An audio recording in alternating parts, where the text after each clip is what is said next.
Pemuda ini sering menangis, takut dan tampak gelisah. Ternyata, terkait dengan kisah hidupnya di masa lalu sebagai tukang gali kubur. Tentunya, sebagai tukang gali kubur, ia sering melihat jenazah, mayat dan tentu saja melihat kematian dengan sangat dekat.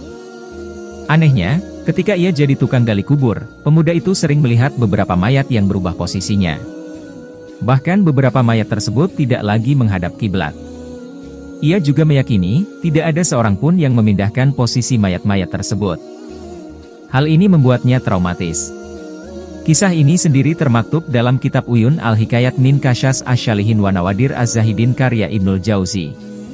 Suatu ketika, pemuda tukang gali kubur itu pun bertemu dengan Yusuf bin Asbat, seorang alim dan saleh. Akhirnya ia bercerita tentang kisah masa lalunya sebagai tukang kubur. Mayat tidak menghadap kiblat. Ia pun mengisahkan kejadian aneh yang dialaminya tersebut kepada Yusuf bin Asbat.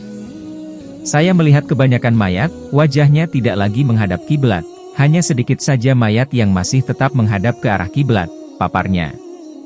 Hanya sedikit saja mayat yang masih tetap menghadap kiblat, tanya Yusuf bin Asbat. Usai mengatakan hal itu, tiba-tiba saja Yusuf bin Asbat seperti tercengang kaget. Lantas, ia pun tidak sadarkan diri. Usai diobati seadanya, Yusuf bin Asbat pun tersadar. Tapi, entah kenapa hanya kalimat ini yang muncul dari mulutnya. Hanya sedikit saja mayat yang masih tetap menghadap kiblat, kata Yusuf bin Asbat.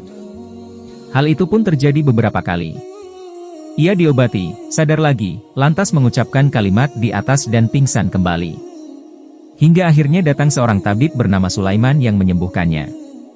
Ternyata, tabib tersebut adalah seorang tabib dari istana yang enggan meminta imbalan apapun dari Yusuf bin Asbat. Kisah tersendiri ini pun membuat Yusuf bin Asbat lebih banyak beribadah dan mengingat kematian. Siksa kubur atau apapun itu pasti ada, dan tugas manusia hanyalah beribadah dan minta ampun darinya. Wallahu alam.